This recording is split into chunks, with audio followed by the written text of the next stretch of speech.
step into the sector, connect the circuit. Check out how we working, now the damage is done. Let me reflect on the days I was certain. Flirting with death would change my outcome. Now can I get high like I'm flying away? If I'm getting by, what's wrong with what I say? Never hold me down like a brick on a chain, cause the pain that you're bringing me is making me complain. Now I'll be the one to unleash this beat on your crown, baby, that's how I get down. Electric, a rack shit, the mic that I hold is hot, and the words that I say is on fire. Not like the depths of hell, but the temperature's rising, capsizing MCs with the schemes I'm devising, terrorizing our planes of desperado, training killers set on the fight like Customato. The front line, I bring it wide open. Now how you gonna try to front on me? There goes another one going, and I break it wide open on the front line. Hit you with the one time. The front line, I break it wide open. Now how you gonna try to front on me? There goes another one going, and I break it wide open on the front line. Hit you with the one time. For centuries there's been disease, enemies and casualties. These are thieves cause they're poor. Across the seas, it hits hardcore. Drug lords, higher monarchy. Grudge wars, famous poverty.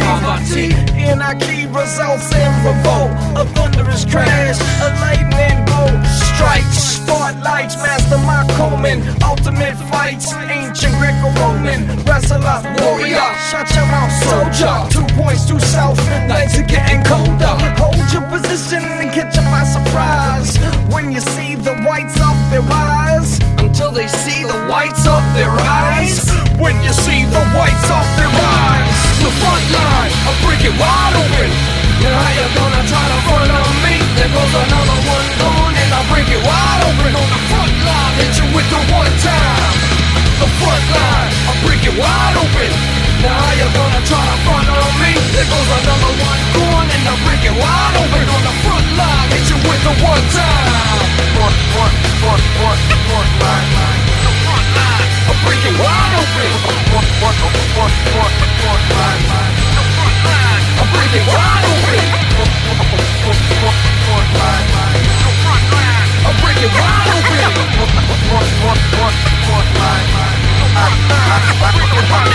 It's something that you gotta understand. See, it's so much you're getting stuck if you're fucking with my family. These people out here be trying to act crazy mental, acting like they're living in the streets of South Central. But this ain't LA, you done fell prey to deceptive if you wanna sell out that way. I got my fist, don't need a knife or a beast, and now it's time to release and bring the life out of it. I'm cracking ribs with my knuckles, who you think you had enough of? Forced to die indoors, but of course it gets rougher and rougher. I'll make you suffer till I feel I'm about done. My final fury takes your breath, that's the outcome. The front line, I break it wide open. Now you're gonna try to front on me. There was another one born, and I break it wide open on the front line. Hit you with the one time. The front line, I break it wide open. Now you're gonna try to front on me. There goes another one born, and I break it wide open on the front line. Hit you with the one time. Front line, the front line, I break it wide open. Front line, the front line, I break it wide open. Front line, the front line, I break it wide open. Front line.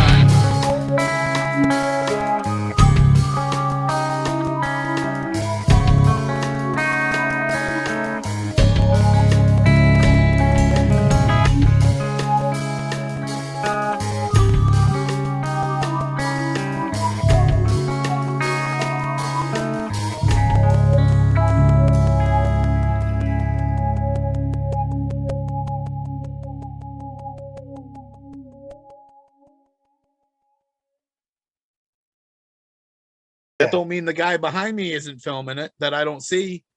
Because Exactly. 9 times out of 10, there probably is a camera on you nowadays. I mean, Now- back now- in 85, there probably wasn't, but now there probably is. That's weird. Yeah. Back in 85, they wouldn't have broke character. Today they And- would, but today there'd be a camera on you. In 95, there wouldn't have been. I know I'm jumping everywhere, but you brought that up where New Jack. Perfect example of New Jack. I met New Jack through Jose Perez and Claudia, because when the Kulash trial was going on, Jose testified, and that's how he met New Jack through that, and Devon and everything. Yeah, I talked to Jose about that. I interviewed him too. Was that I said I talked to him about that. I interviewed Jose too. Half an When- interview. I got to finish him too.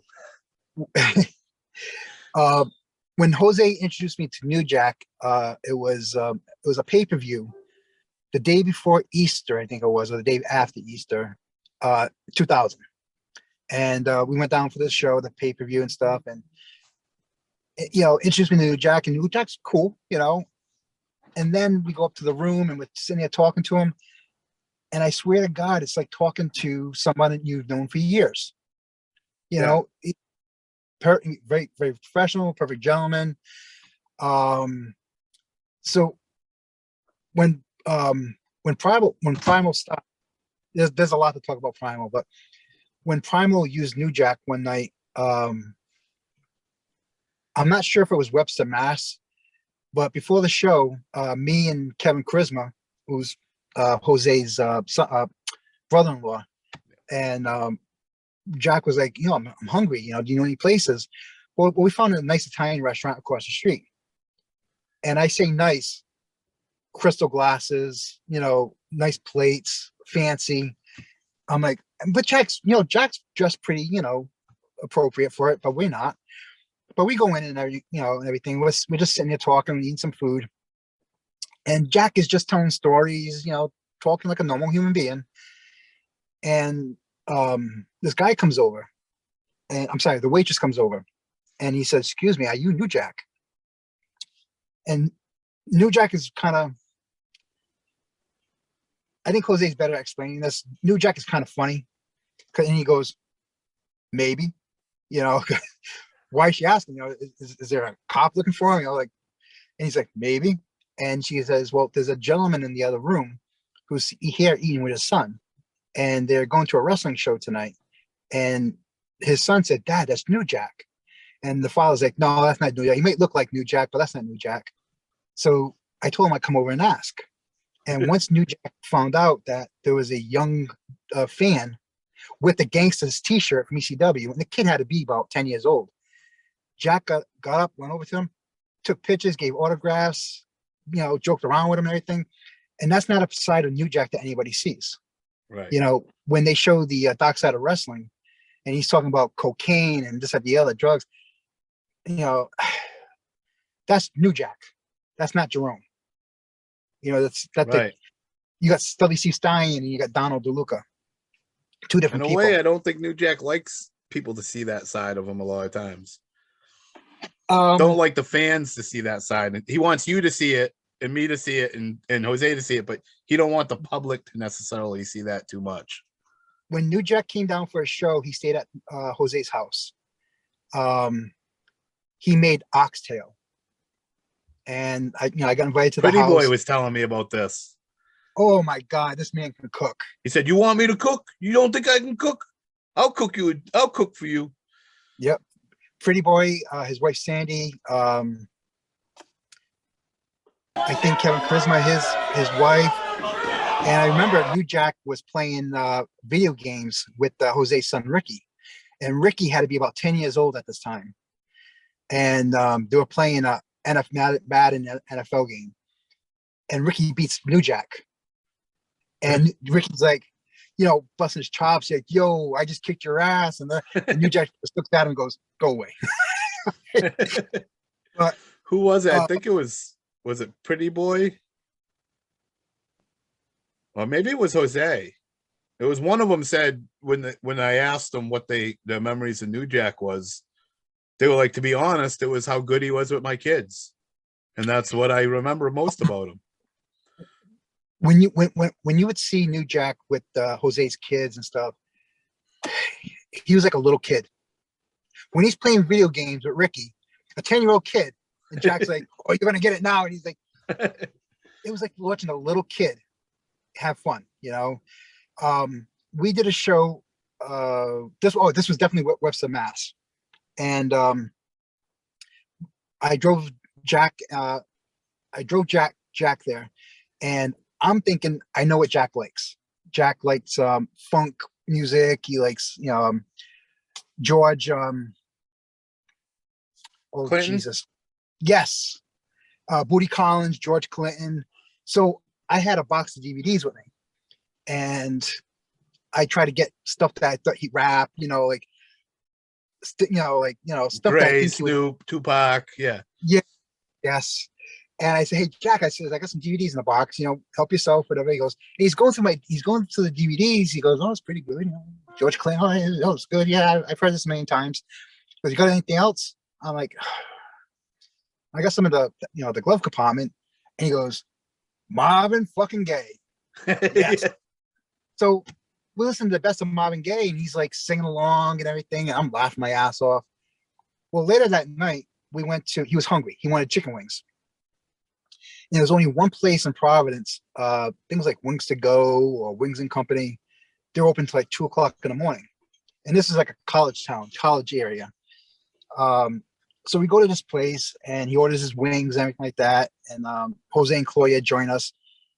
And we're sitting there, and it was wintertime. And Jack's got a beanie hat on, right? So it's covering his head. And he's all dressed in a coat and everything. He's cold. And we're just sitting there talking. And I noticed it first. And then Jack caught on. There's a kid like grilling him. There's a kid with his friends. It's about a table of 8 college kids, drunk. And this kid is staring at New Jack like he won't take his eyes off him. So Jack stares back at him. And Jack goes, what's up? And the kid goes, sorry, you just look like New Jack. And he goes, who? Well, New Jack. Goes, who's that? He's a professional wrestler. And Jack rips his hat off. He goes, do I look like New Jack, a professional wrestler? And of course, when he rips his hat off, you see his head, it's New Jack. And the kid was like, and Jack's laughing, but Jack tries to you're going back to what you're saying. Jack likes to fuck with people. Excuse my language, but he likes to mess with people. And that night I was driving back to Jose's house, and on if you notice, Don Vega just cut a promo on Savio Vega, and where he taped that promo, we were going on this. It's a hill that looks over the city of Providence. So at night it's lit up really, really nice and everything. And as we're driving, I'm going on this hill where Vega did his promo, and Jack goes, wow, that looks beautiful. And then he just turns to me and he goes, if you ever tell somebody I said something was beautiful, I'll kill you. So it's like, I'm not gonna tell nobody, Jack. But Jack was a good guy. And don't let him hear this. Yeah. And exactly. I'm a nobody. I never made it past, I never wrestled for any big companies. And Jack really, he treated us all like we were one of his boys, and especially Jose and Claudia, they were really close with Jack. Before Jack passed, he actually came up here and went out with Jose and Claudia. And he was doing good with his life, his health and everything. And there are things that Jack would talk about with Jose and Claudia that he would never talk about with anybody. When me and Jose, when we were all down in Pennsylvania for that, it was the pay-per-view where Tommy beat Taz for the belt, and then Justin Credible came out and beat Tommy Dreamer for the heavyweight championship belt. But I know it was 2000. That night, New Jack wrestled, I think, DeVito, Angel, and somebody else. And he got clocked with a radio and knocked him silly. So they do the match, they finish up the match, and we go to the hotel, and Atlas Security, that's the security that ECW used. They got the turtlenecks.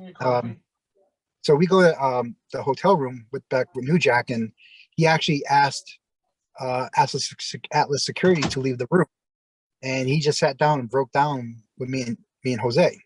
He's like, I don't know how much more I can take, because I'm going. He was already blind in one eye from the Vic Grimes. Yeah, I was there that night in Connecticut. a friend of mine, his sister was dating, was actually engaged to Spike Dudley, and Spike had gotten his tickets, and our seats were in the bleachers right by the scaffold. And Jack hit his, when they went down, you saw Jack's head, and Jack tells it in interviews, he had brain matter coming out. It was bad. They thought he was gone. But luckily, he got out of it okay. But I lost my place. I'm sorry. I know we're talking about New Jack. Were you there at that point after you got landed on? Were you with New Jack? I was with it was me. Spike Dudley had broke his leg, so he was out, but he sat with me. It was me, my friend Matt, which is Spike Dudley's sister's brother, Spike, and his fiance at the time. And we just sat there, and when they cleared everybody out of that area and they went to the next match, we knew something was wrong. We didn't know exactly what was going on with New Jack, but Spike was getting updates. But it was scary. I know this isn't a popular person, but Eric Kulash, Mass Transit, when he passed, the whole thing with Eric, a week before the ECW show, Tiny the Terrible had asked me if I'd give him a ride to Revere. And this is something that Tiny would always say, hey, Dave, can you give us a ride to North Adams? And then in exchange, get in the show for free, hang out with everybody. It's a joke. It's a joking thing where he won't do nothing unless he's paid. Tiny the Terrible, it's like, Tiny, you want to go for a ride? How much are you gonna pay me? It's a joke. So he would always do something we went to a Salisbury show, Salisbury Beach, and I had a Chevy Cavalier. It was like a hoopy type of car, and my window wiper motor went, and it was pouring rain really bad. So Tiny Tell was like, well, I guess we'll just get a hotel room here or something like that. I was like, hell no, I'm going back home. So went to the mobile gas station, and they had a clothesline, whatever, like in their little convenience store selection there. So I got clothesline, and I tied one end to the wiper, to the left wiper, and then I tied the other end to the right wiper, and I had Tiny go like this as I'm driving. I was like, that's great. This is your pay for me driving here. This is but he asked me to go to the Revere show, and the night before the Revere show, I got called into work for the next day. I was a site manager, and I really couldn't say no. So, and plus I was just like, I was tired. So I was like, you know what? I says, why don't you call Eric? He loves ECW. His dad would probably want to go to the show. If you can get them in, they'll probably give you the ride. So he called Eric, and his father's like, yeah, if you get us in, and that was it. That was, Eric called me the next morning and said, hey, thanks for, having Dougie call me. And, I said, well, have fun, da, da, da. And never in my life would I have thought this kid would even think about bringing his gear and try to work for this company. 7:30 on Sunday morning, my phone rings. I wake up, and my girlfriend's like, my girlfriend at the time, she's like, Dave, Eric's on the phone for you. I'm like, oh, okay. Hey man, what's up? How was it last night? He goes, it was great. I got stabbed by New Jack. I was like, I need some context here. What do you mean you got stabbed by New Jack?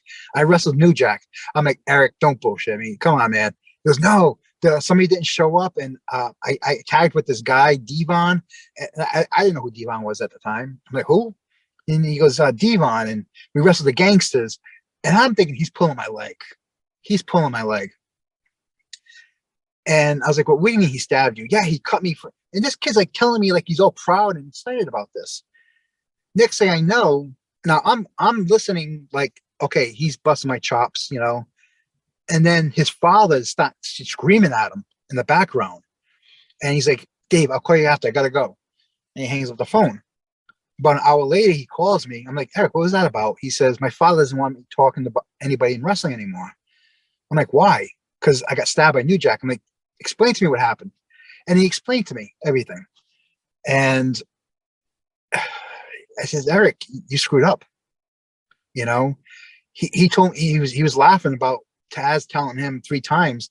He lit up a cigarette in the locker room. And Taz told him 3 times, dude, can you please put the cigarette out? And Eric's like, yeah, I'll put it out in a second. And he kept smoking. And I said, dude, you know how disrespectful that is? And I said, well, how'd you get in the match with New Jack? And he's like, oh, yeah, they needed somebody didn't show up. I tagged with this guy, Devon. And I says, okay, well, did you tell Jack that you knew? He goes, no. He goes, I asked him if I could put him through a table. He says, no, that's Sabu's gimmick. I said, wait a minute. You asked him if you can put him through a table? I said, Eric, when you go to a locker room, and especially if you're green, you're new, and you're working with somebody that has experience, introduce yourself. Hi, I'm Eric. I'll be working with you tonight. If there's anything that you want to do, let me know. I'm there for you. That's it. Don't offer any suggestions. Let them say, hey, yeah, sure, no problem. I'll let you know. If you got any ideas, let me know. And when I worked King Kong Bundy at Primal. You returned for body count on March 2nd. That was the fire incident. It was you. No, actually, you returned before that at the Wakefield show when the 4-way with Cronus, New Jack, and Astro Man. Oh, that wasn't the... Okay, yeah, so I thought that was the soccer place. All right, Wakefield. Okay. Yeah, Wakefield with the big ceiling. Yeah. That I didn't get to take advantage of because I was too busy fucking on the receiving end of New Jack. Period. Yeah. Hey, somebody had to fucking go in there, bump and bleed for him, and I guess, apparently, maybe, I don't know. Yeah, that was me. I took a beating that day. Oh my God.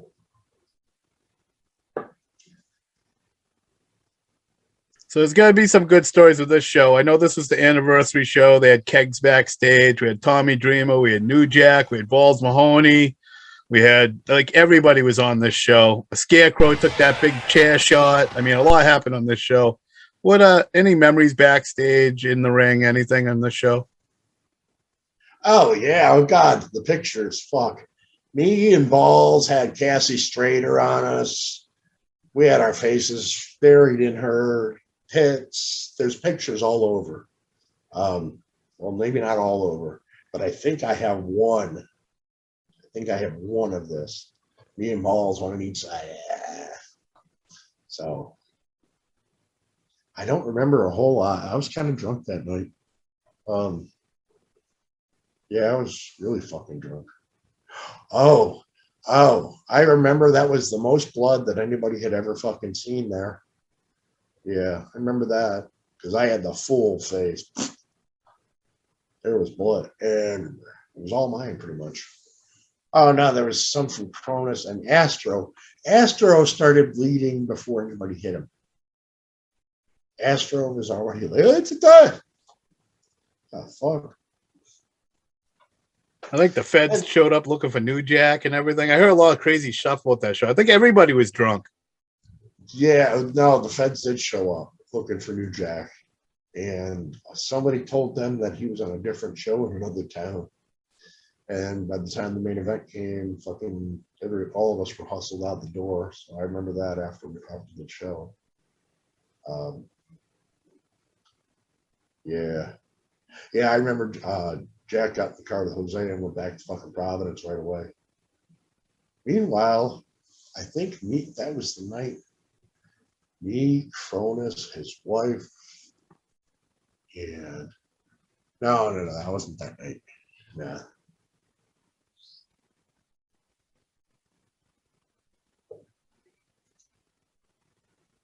Had you already met Tommy Dreamer and New Jack and Balls before this? Oh, yeah. Oh, my God, yeah. Like 96? Yeah. 95. 95. The first one that I met from ECW was Axel. Axel Rotten. He came down and was booked on a show in Texas, and I just happened to pop in, and that was when him and I sat down and started bullshitting. There's been a few matches with me and him in like Maryland, or is it Maryland? No, West Virginia, because Maryland wouldn't give me a license. They said I was too fucking volatile. Can you imagine the nerve of them? Damn bastards.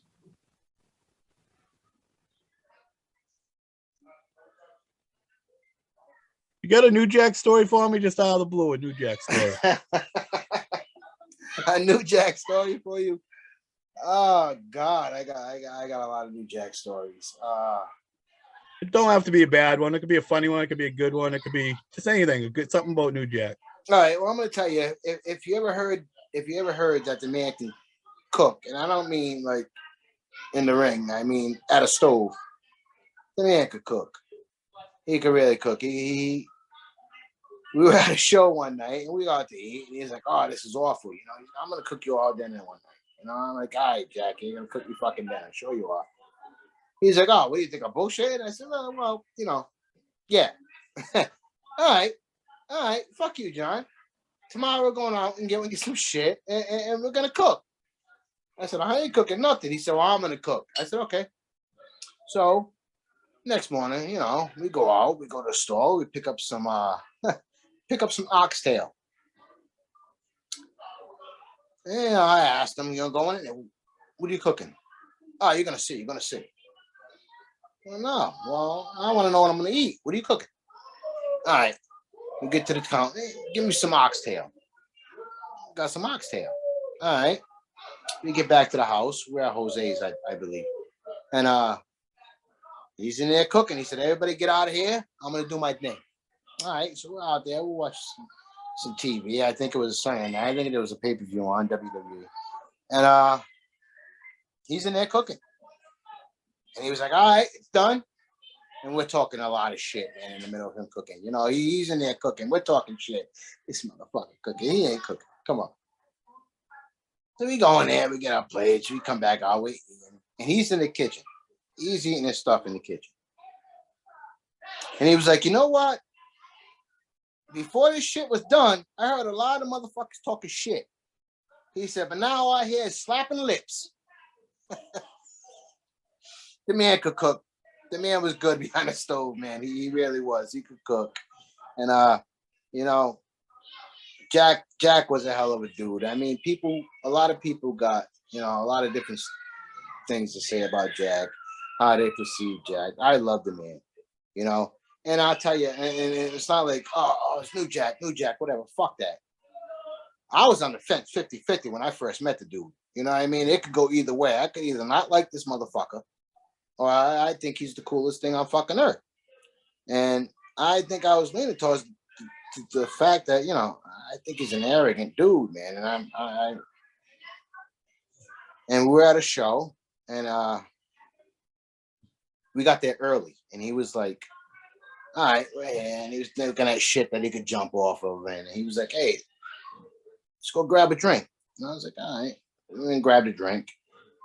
We had some lunch, and after that day, my whole perception of New Jack fucking changed. It really did. It really did. I seen that dude was a lot like me. You know what I mean? And he wasn't obnoxious and a loud mouth that I first thought he was. You know what I mean? And yeah, we became really cool. Really, really, really cool. Love the guy, miss the guy. You know what I mean? It sucks. You know, he's not here anymore. You know, it really does. We were supposed to hook up the weekend before he passed away. You know, so that really sucked, man. He was supposed to be in Boston for a book signing. We were supposed to hook up that weekend. Me, my wife, Jose, his wife. You know, and yeah, didn't happen. And then I think I got the news from Jose's wife. You know, she sent me a text, and it was the picture of New Jack, and you know, the caption with him passing away. And I called her right away. I said, "What the fuck? Are you kidding me?" She was like, "Nah, nope."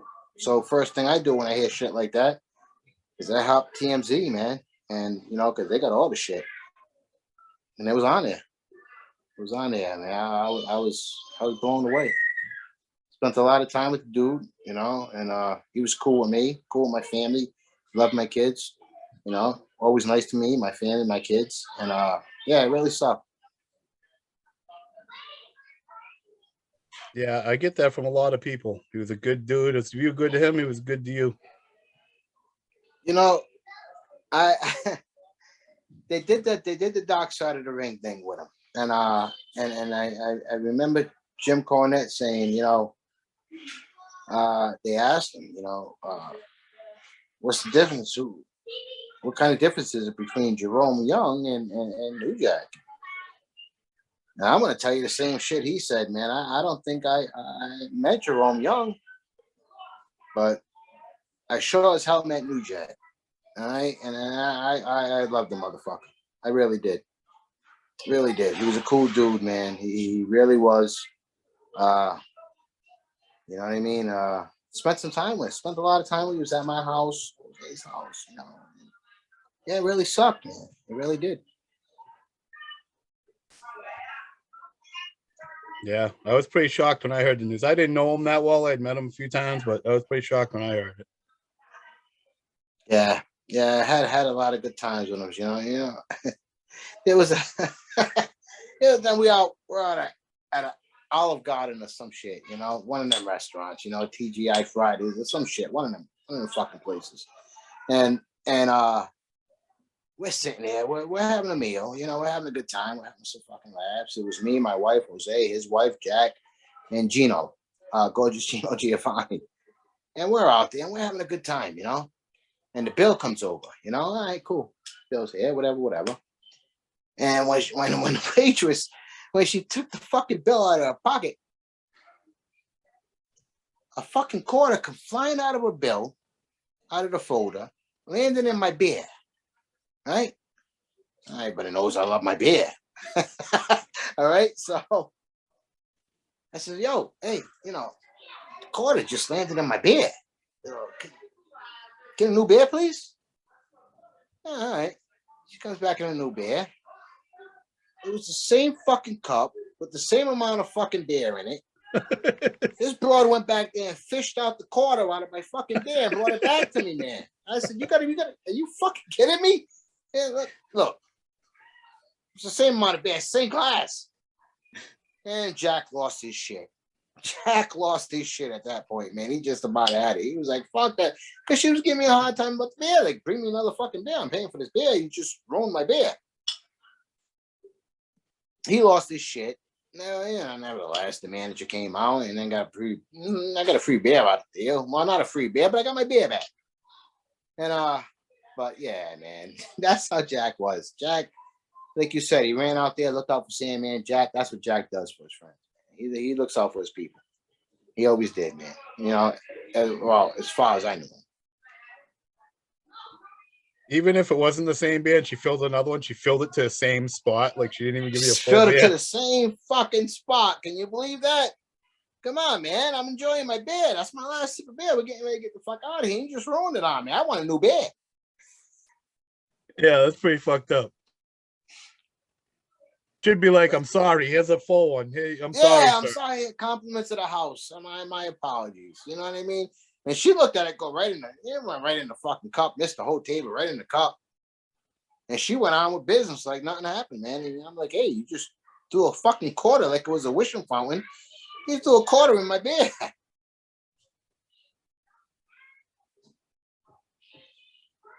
Right, so yeah, that was November to Dismember in November.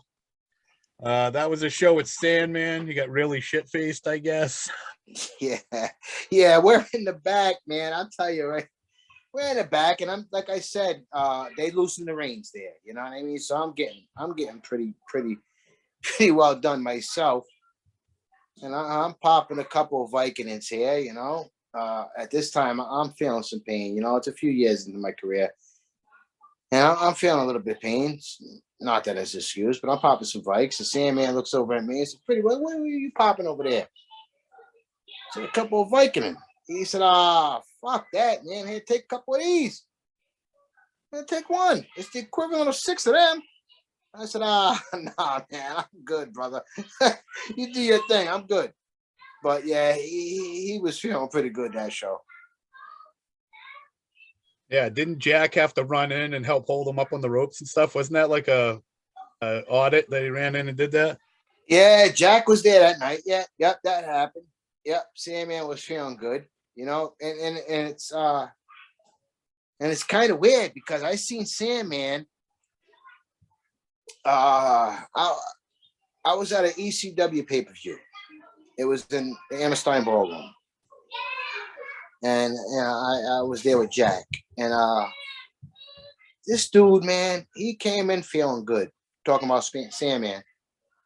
He came in with his gear, pulling his bag. This guy went over to the ring. He rode in, got one corner, ran to the other, ran the ropes, did a moonsault, came down, grabbed his bag, and he went to the back. But he was feeling good. Like, wow, man, I can't do that shit, man, if I ain't feeling good. You know what I mean? But it was cool. And yeah, but that night, yeah, man, I think he was feeling really good. And Jack came out, you know, dude that Jack is, and he was looking out for his boy. You know? So that was cool. Yeah, that was the night Abdullah was supposed to be there, right? And didn't Jack come in? No, Sandman come in to take his place. Yeah. Yeah, I believe so. Yep.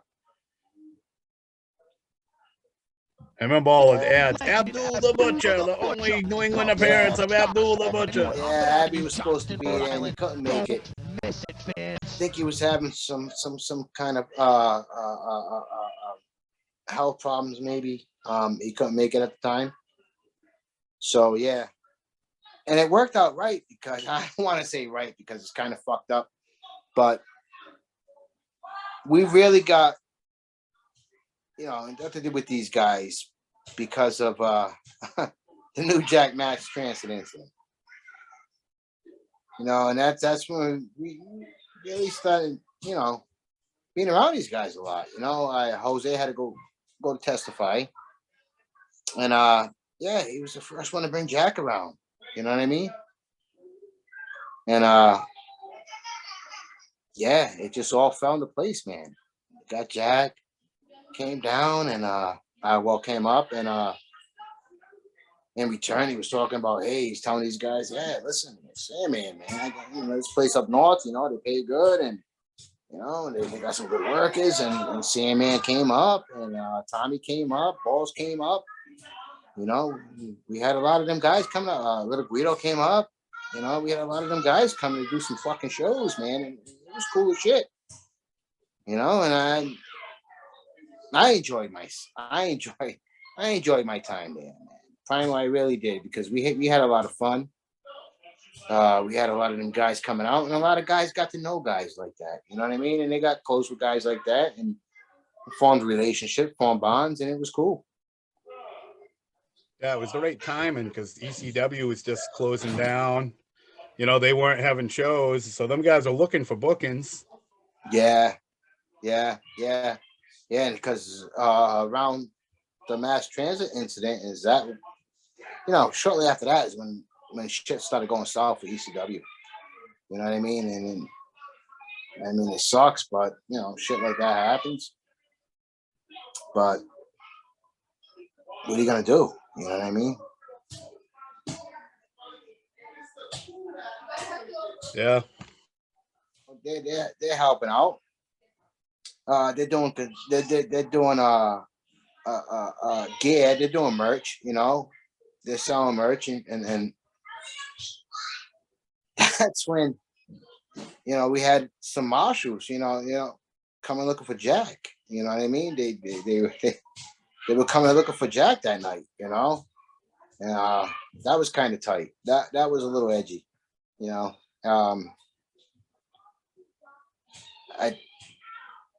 want to say it had to do with the mass transit incident, but it could have been with the incident down in Florida. But yeah, there was a couple guys there looking for him, law enforcement, you know. But yeah, that was a good show. Thank you. Starting to have some serious back problems at the time, so yeah, I think I called it a day. I remember I seen you at Back and Jack, which was Primal's last show. You were there, but you didn't work a match. I remember you trying to get Jose out of the ring when Jack had all them smashed bottles in the ring. Yeah, that was that in Lincoln? Not Lincoln. That was in Attleboro. Swansea. Attleboro? Yeah, South Attleboro. South Attleboro. Yeah. Him and Jack were going at it. And yeah. I think Jose took a bad bump or something. And I had to get him back in there, man. I said, you gotta finish this shit out, man. You know how this motherfucker gets. You know, you gotta finish this shit out, brother. I'm hurting, man. I said, listen, Jose, finish it out. You have no choice, man. Come on, get in there. And he did. I think he took a bad bump and he hurt something. And yeah, I said, yeah, come on. I said, I'm gonna work Jack for a minute. You know, me and Jack will get into a little something, give you a little breather, get yourself together. And yeah, me and Jack did a little thing on the outside. Cracked him a couple of times. He cracked me back, gave Jose a little chance to breathe a little bit and get himself together, because we both know he took a bad bump. And yeah, he got his shit back together, man. He got in there, he finished out the match, you know. And yeah, I remember that. I know I've heard all kinds of shit about that show, that them two had heat, and Jack said he was going to stab Jose, and Jose had a knife on him during the match. And then Stallion told me that they were both working him the whole time. And Vert said he really thought they were going to stab each other. And I've heard all kinds of shit about that match and that show. Well, all right. Yeah, you know, there was little heat. But I never heard anything about anybody stabbing anybody. Not from Jack, and definitely not from Jose. You know, I know when Jose came down, he took a pump. He came down. I don't know. Maybe it was a little stab on Jack's behalf, but you know, yeah, Jose, he took a bad bump, man, and Jack knew it. I knew it. And he's like, yeah, he used to want to tell me check on Jose. And then I checked on Jose, and he's like, yeah. And he was like, all right. I said, let's give him a minute. And me and Jack went and did a little something. We did a little something. And that gave Jose a chance to, you know, get his shit together. You know what I mean? And he got back in there, he finished the match, you know.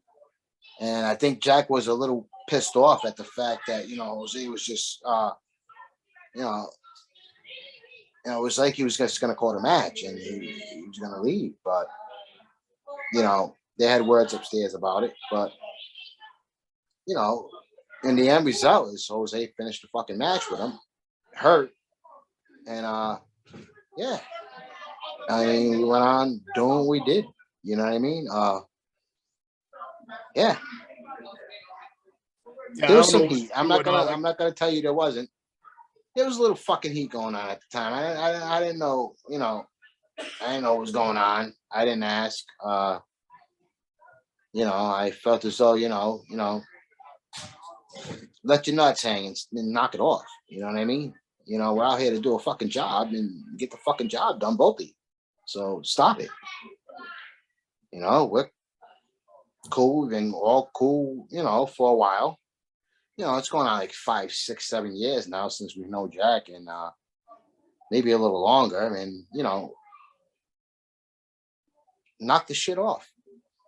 You know, if you got a fucking problem, you know, you handle this shit, you know, amongst yourselves. Don't take this shit to the fucking ring, because it's only going to cause problems. Knock this shit off and get on with business. Yeah, I don't even know what happened. Like I said, I don't know if it's hearsay or what. And I think it was Jose told me there was heat, but they had squashed it before, and then they continued to to play on Donnie that they were going to do it. And then somebody, I think it was, they said Jose really did have a knife because he thought Jack was going to do something. But then they squashed it. And so it was like half true and half not, and they half played on it or something. Well, they did have, like I said, they did have some heat. There was an issue. I never asked what it was. I didn't want to know what it was. But there was some heat. I know that for sure. About people carrying blades, I don't know if Jose had a blade, but you want to always know in your mind that there's a very strong possibility that Jack does have a blade. So, you know, Jose knowing Jack better than any of us probably, he probably knew that point, and maybe he did, but he didn't tell me. Yeah, I'm not trying to talk shit. I'm just saying this is what I've heard. I'm not even saying it's true or whatever. I'm just, and that's, if Jose knowing Jack, he's probably like, well, he's probably got a blade, you know. And I know that that day, me and Ed showed up early with 2 boxes of light tubes because they were like, bring weapons. And the owner of the building come and grabbed them at the door from us. They were like, no glass. And he flipped out, and Stallion and him started yelling at each other. And they're like, no glass, no glass. So then when that match started, then Jack grabbed them bottles and started smashing glass all over the building. We were like, holy shit, this ain't good. Yeah, I think he also grabbed a trash can full of fucking beer bottles and threw it in the ring, and they broke all over the place. And yeah, well, you know, anybody knows as good as anybody. If Jack wants to hurt you, he's gonna fucking hurt you. That's it. Bottom line. And Jose walked away from the ring. He walked away from the ring. He wasn't cut up. He wasn't stabbed. And you know what I mean? So, I mean, maybe they were working everybody. You know, who knows? They were close. I'm not going to say they weren't. Jose and Jack were pretty tight. You know, I met Jack through Jose. So, you know, they were tight. So, maybe they were working everybody. Maybe they were working everybody in that building. But, you know, I know if, you know, Jack has a serious fucking issue with you, you know. Well, nobody knows better than Vic Grimes, right? So if Jack has an issue with you, you know, he's gonna see to that issue. So, and Jose, you know, he walked out of there, you know, on his own accord. You know, he wasn't cut up, he wasn't hurt, he wasn't stabbed, he didn't get thrown off the top of the building, so wasn't stun gunned. So who knows, you know? Yeah, it was 2 full boxes of wine bottles, and he kept smashing them together. He had like the butt ends. He could have stabbed them if he wanted to easily. Right, exactly. He had him right up against his head and everything. I mean, I was right there with the camera. If he wanted to stick one in his head, he could have. He did. Right, and Jack, you know, Jack had the feeling that he wanted to do this or he needed to do this. Jose would have been stuck. You know, just. But I was more like the owner of the building was like, no glass, no glass. And he must have said that to Jack. And Jack was like, no glass, huh? I'll show you no glass. Started smashing glass all over the building. Yeah, in places like that, they get a little worked up because of insurance purposes. So they hear that this guy has an extreme wrestling background. You know, them places, they really start to worry. I was watching the segment you did with Joe Brown, and you're talking about Brother breaking the window. You know what I mean? You know, places get real uptight, man, real fast about shit like that. So, you know. Can't blame them, though. You know, if you own the building and it was your place, you know? Yeah. Yeah, it was just, you know, a killer experience as far as I was concerned. You know what I mean? And the more and more I spent with these guys, the more and less I felt like that, because like I'm with these guys all the fucking time. You know what I mean? I'm building a relationship with these guys, me and Jack. You know, he hit me up one day. He was like, because I posted some shit, and he was like, John, let me ask you a fucking question. It was about guns and shooting, and he was like, can you fucking shoot? Or you just full of shit. And I said, listen, Jack, man, bring your fucking ass up north for sometime. Come visit. And we'll go shooting. We'll go fucking shooting, man. I'll show you. I'm a fucking good shot, man. And I was hoping that that would have happened when he was supposed to come up and do his book signing. And maybe we could have got together, went to a range, but it didn't happen. You know what I mean? Unfortunately. That sucks, man. It really does.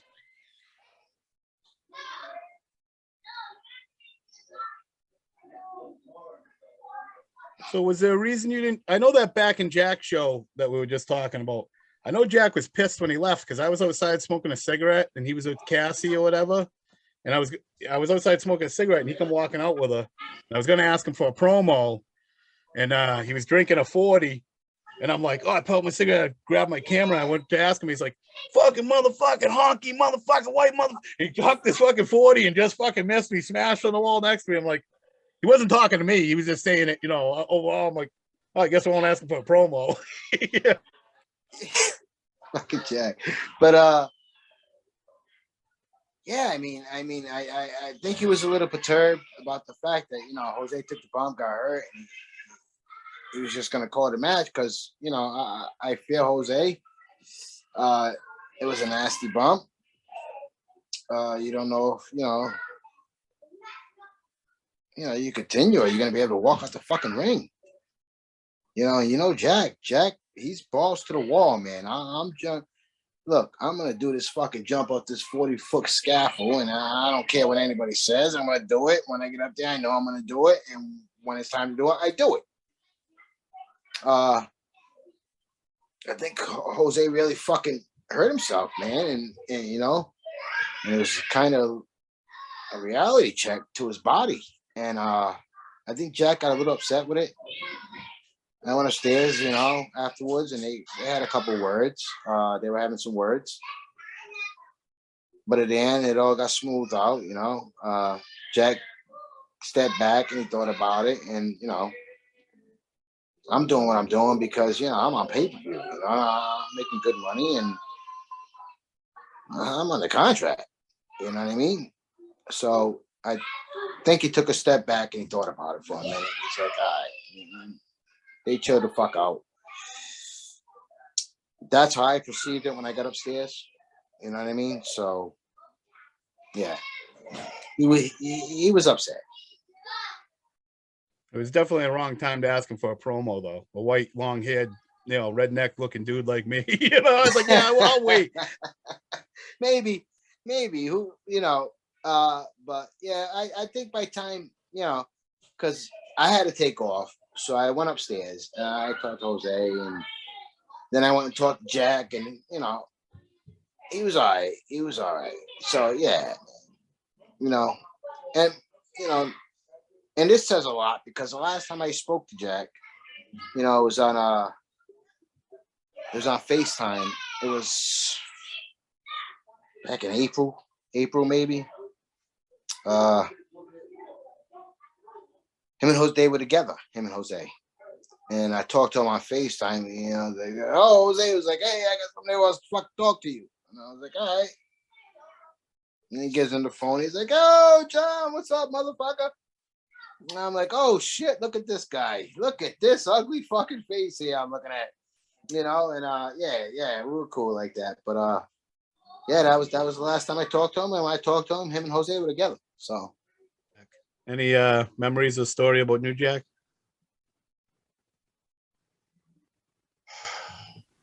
I'm afraid he will come back and haunt me.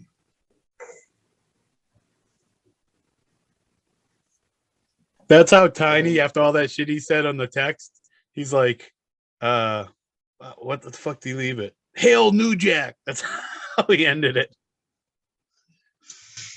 Fucking Tiny. Hail New Jack. Oh, Jesus Christ. Said, hell yeah, R.I.P. New Jack. Damn. Yeah, I've had some good times with Jack. In the ring, I think more than anything, he appreciated the fact that no matter what the fuck he hit me with, I would take my bump and come back for more. And I think his arms got tired of swinging things. So you can tell, like in matches that me and him are involved, where we're like, he's like, stay down, give me a break. God damn. But yeah, I mean, a lot of people were really fucking jittery and excitable when it came to having him on a show, let alone the guys that would have to be across the ring from him. Yeah, I can remember me, him, and Jose were doing a three-way. We'll save that. Cut that out. We'll save that. But all in all, New Jack was on target with a lot of shit. I mean, he wasn't far off base with the shit that he talked a lot of times. And I think people really didn't appreciate the fact that he would go toe to toe with fucking anybody, and didn't give a fuck. Me, I don't give a fuck. When Cronus backstage, they showed on TV, and I believe this was the first show with New Jack. Yeah, I believe. Was that I forget if that was a surprise or not. Surprised me at 6'11". I can't remember if that was. We had him in as a surprise. Was that how that went? Talking to my wife because she might remember that one. I think was that the show we brought in Jack as a surprise? Yes, he showed up at our house at 6 o'clock in the morning. Yeah, because my wife's like, he showed up at our house at 6 o'clock in the morning. Yeah, I believe that was a surprise. That was like a complete shoot to anybody. It wasn't because he wasn't really. I don't believe it was advertised for that.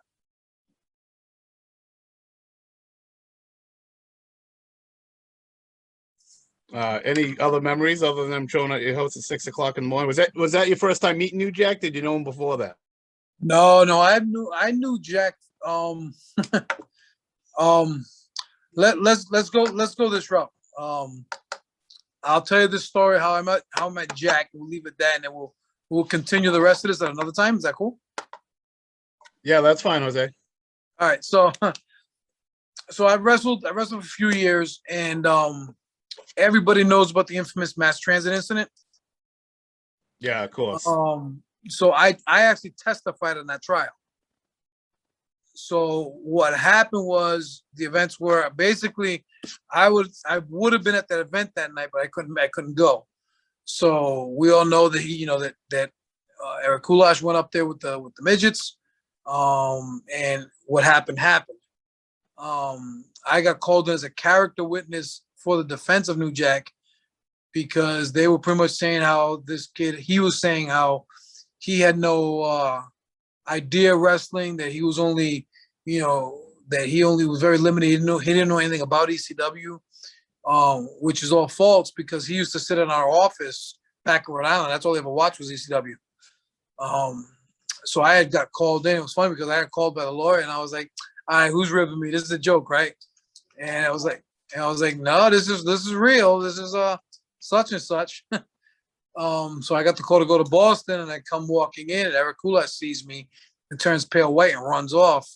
And then when I walk up the stairs, it's Paul Heyman, New Jack, Devon Dudley, and Tommy Dreamer. So that's, shorter version. That's pretty much how I met Jack, was through testifying at this trial, which you all know that at the end of that he was acquitted. So everything was dropped on that aspect of it.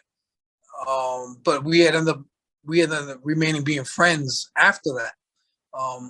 In fact, I think what stuck to him was the fact that we had went to lunch on day 2, and him and I just sat at a little restaurant on the corner, and he was like, "Oh man, Jose, I just want to say thank you for doing this for me," and stuff like that. And I was like, no offense, man. There's no thank you needed because I wasn't doing this necessarily for you. I was doing this necessarily for guys like me. I said, what he's doing is what Eric was doing by doing this was closing doors for guys like myself and a lot of other guys in the area that could have had an opportunity to wrestle for ECW and unfortunately never got that chance because of that. But I was very pointed when I said it to him, and I think he was taken aback because Jack has a very strong demeanor. And somebody talking back to him, I think, kind of caught his attention. It was kind of like, wait a minute. This guy was like, okay. So we just remained close after that, where we stayed in contact along with Devon. I'm still friends with Devon Dudley to this day. because of that whole situation. So yeah, he was Jack was an interesting individual for it, but that's how I ended up meeting him, was through that. So like I said, we were able that's how we got Jack to come in for that. That's how I got Jack to come in for a top rope show that I did with him. One of his very first indie appearance on the East Coast was with me. So yeah, that's how and then Jack showing up at my door at 6 o'clock in the morning was hey, I'm here. It's like, oh great, thanks for the warning. But yeah, that's how I met Jack, was through the trial for the Eric Cruz mass transit incident. So yep. But that's when Primal starts getting interesting, because that's when people started noticing things. Was after we brought Jack in, and they were already seeing Cronus and things we were doing and whatnot. The gear started turning. It's right around that same time Jamie Payne and Nemesis started getting involved. All those gears and things that we started doing started changing. But we'll elaborate a little more on that later, though. But hey, man, honestly, I have to give you a shout out, man, because for a lot of it, you were there. You got to see a lot of stuff close up. You, Ed, a lot of the other fans that were there for that were able to see things up close, and it was a different feeling. It's after all these years, it's funny because you don't really get a lot of feds that get that anymore. Is you have your fan base for certain feds and whatnot, but to turn around and finish the way we did, and then to do it, and then to take 3 or 4 years off and come back and do it one more time and still have a good following for it, it's humbling. So it's cool. So it's independent wrestling it's entirely a different breed. I wouldn't change it for a minute. So, but we'll definitely touch more on this on another date, man.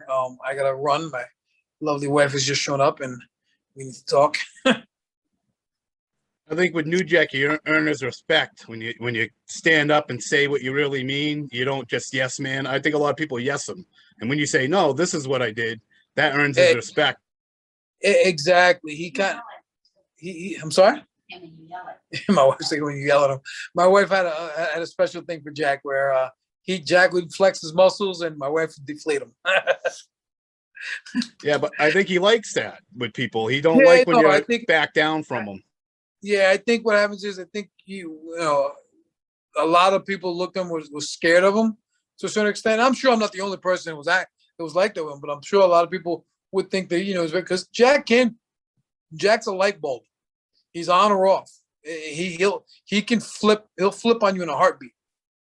So he was definitely an interesting individual, without a doubt. The next Primal show was back in Jack in Attleboro, Mass, where you weren't scheduled to be there, but you introduced yourself into the main event with New Jack and Jose Perez.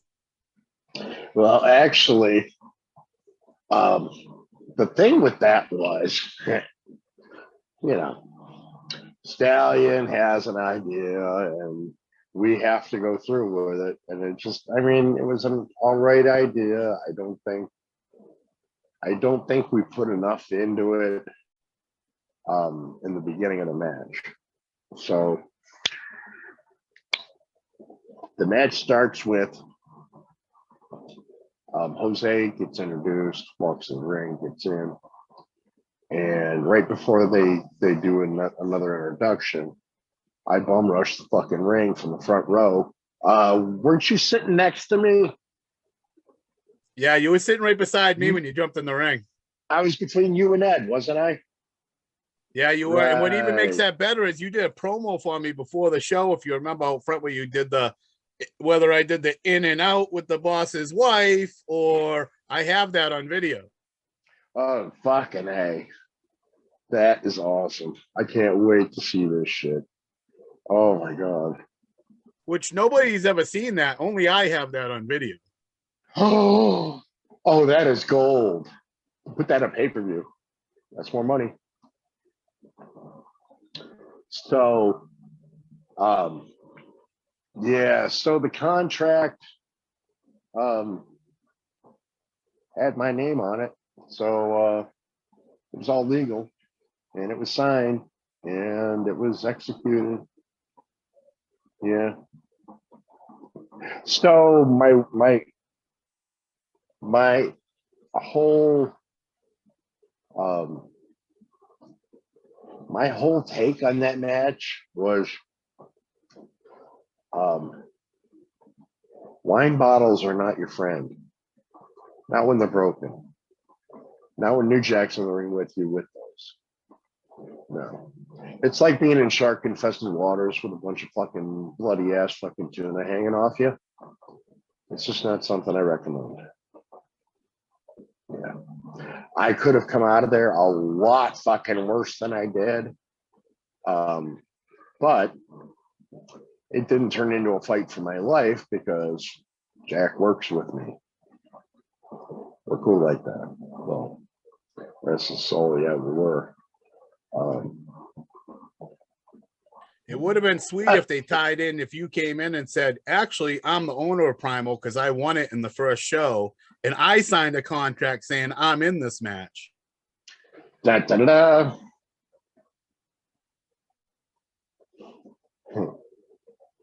Yeah. Yeah, that would have been some shit. But what do I know? So, you're just a guy that's been watching all your life, you know, nothing major. Anyways, so Jack was drinking vodka that night. And he drank a lot of vodka that night. So here's to Jack with my vodka tonight. Here's to you, buddy. Whoop, whoop. Now, I know I heard him and Jose had heat going into that. People have told me Jose had a knife on him. Jack said he was going to stab him.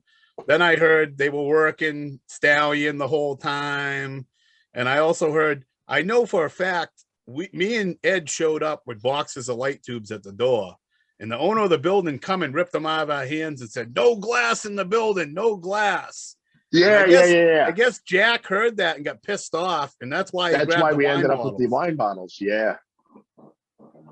Yeah, now I remember that. Yeah, that was wow.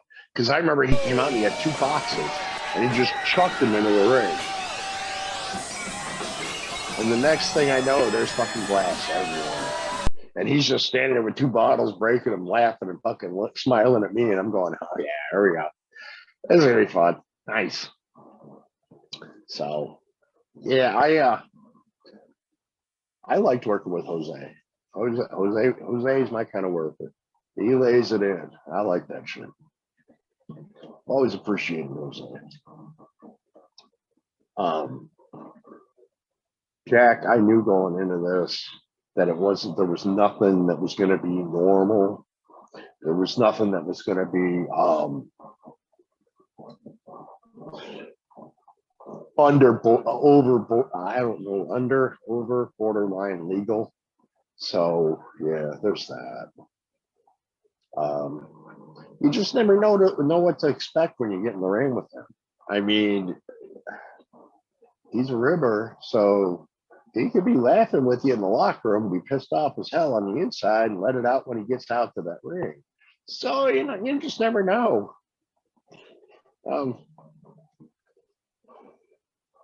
I didn't really ever think about that until now, but yeah, I guess I took my life in my hands a few fucking times.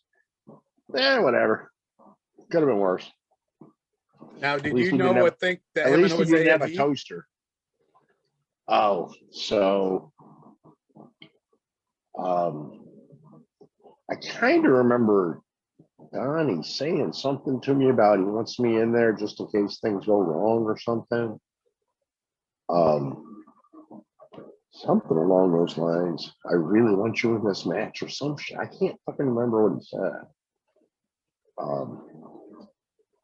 But I never knew why until like that night. And it was after the match happened. That was when I found out the fucking Jose had been walking around the night and all the shit. I was like, what?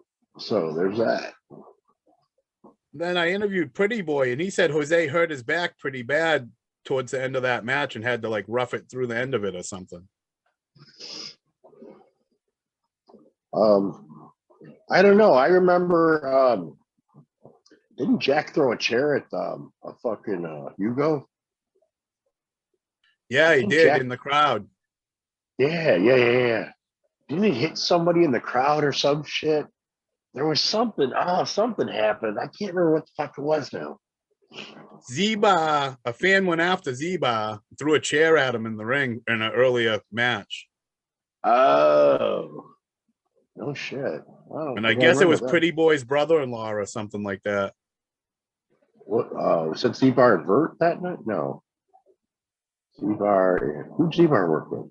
Yeah, it was Zeba and Vert. It was, yeah. I guess he spit on him. I just found out like a week or two ago when I talked to Pretty Boy. I guess he spread on him and he said he took Vert's head and put it between his legs like he was blowing him, and he said, "Oh, just like your mother, or just like your sister, or something." Oh, well. And that dude wasn't playing, and Pretty Boy was like, "Yeah, he wasn't playing. He was ready to go to jail. He picked up a chair and threw it down. He was ready to go. Like if he didn't know them guys." Pretty Boy was like, "Yeah, we had to calm him down. That dude ain't no joke. Like he was gonna fuck him up." Yeah, I'll kill him. He was a pretty big dude. Yeah. So let's see what else happened that night. They had the barbed wire Santa Claus in there. We were all being assholes trying to get you guys to use the salt. Oh, yeah, that's right. You did bring salt, assholes. You know, I don't think you, the Mark Squad boys, completely appreciate the whole salt in a wound thing enough. So I want y'all to like fucking just make a big slice down your wrist. Wait, no. Don't go that way. That's gonna end bad. No, just like get a paper cut on a finger and throw some salt on it. Yeah. Remember that the next time you want to give somebody in the fucking ring in a hardcore match some salt. Unless, of course, it's a tequila death match in which there is fucking salt in the ring. And we got to add the lemons too and the limes. No, just lime juice. Just lime juice. You don't use lemon juice in that. You can do lemon juice if you do like a tequila sunrise match. The orange juice isn't going to be real effective, so probably not such a great idea. But hey, get a couple of cactuses. That'll make a big difference, I'm sure. Yeah.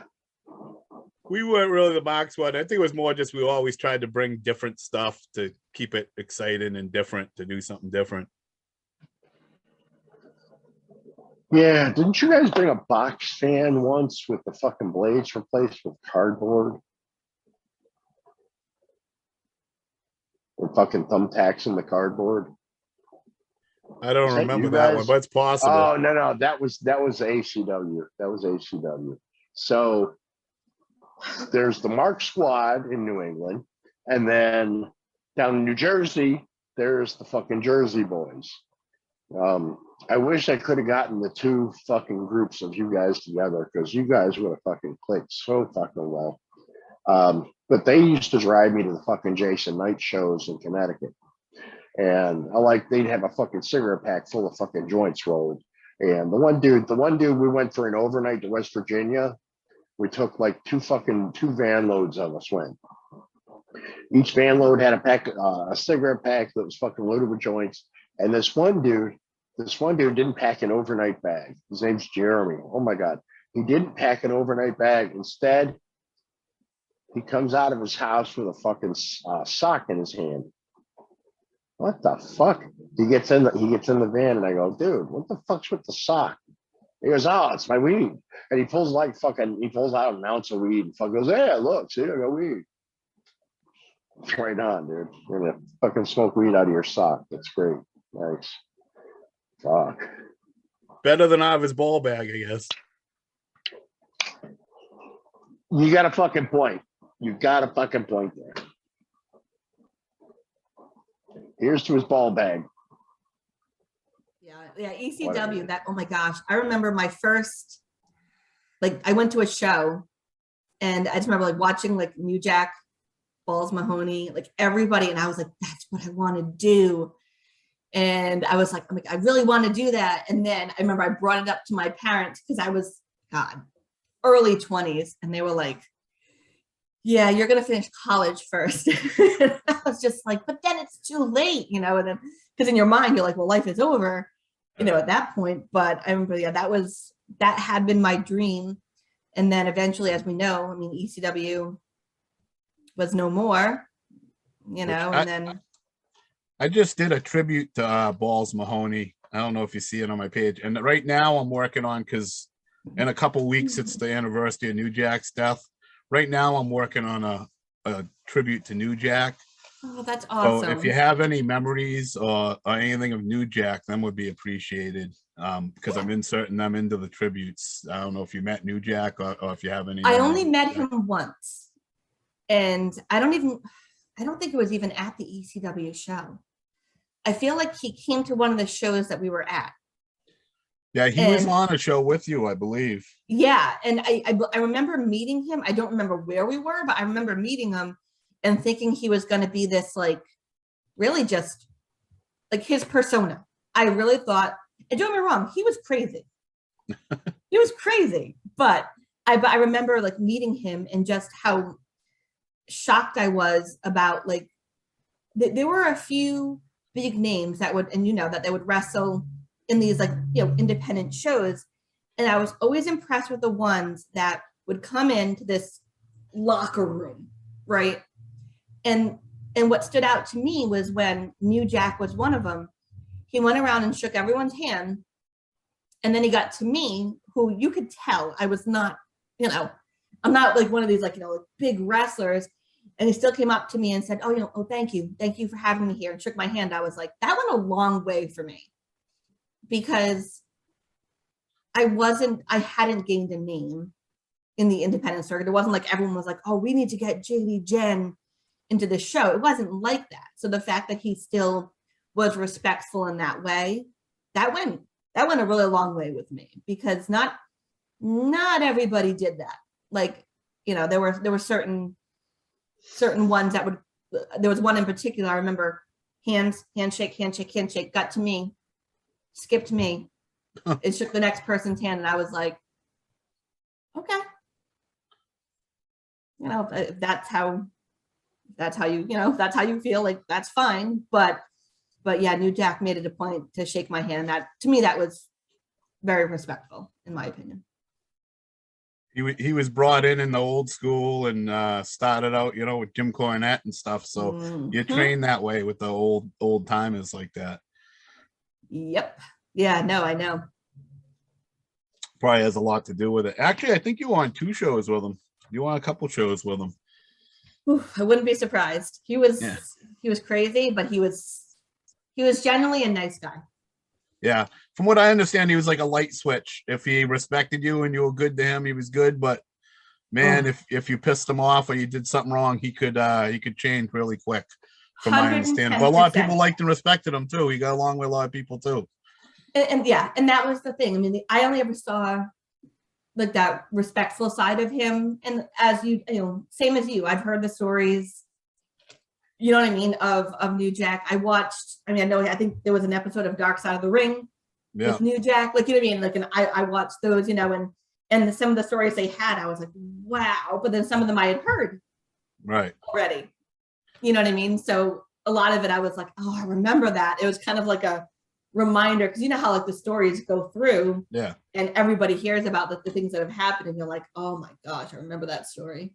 But most of them are him taking something disrespectful or somebody being disrespectful, whether they were or not. It's him taking it as this dude's not being respectful, or this dude's not showing me respect, and he goes to the full amount to fuck you. You know what I mean? Yeah. Oh, 100%. Yeah. There's no like I'll there's no little bit. Arm. It's all the way. No. It's all or nothing. But no, it's not like I'm gonna go stiff. It's gonna be like, no, I'm probably going to knock you out for real. But remember the one with Sandman? Yep, I do.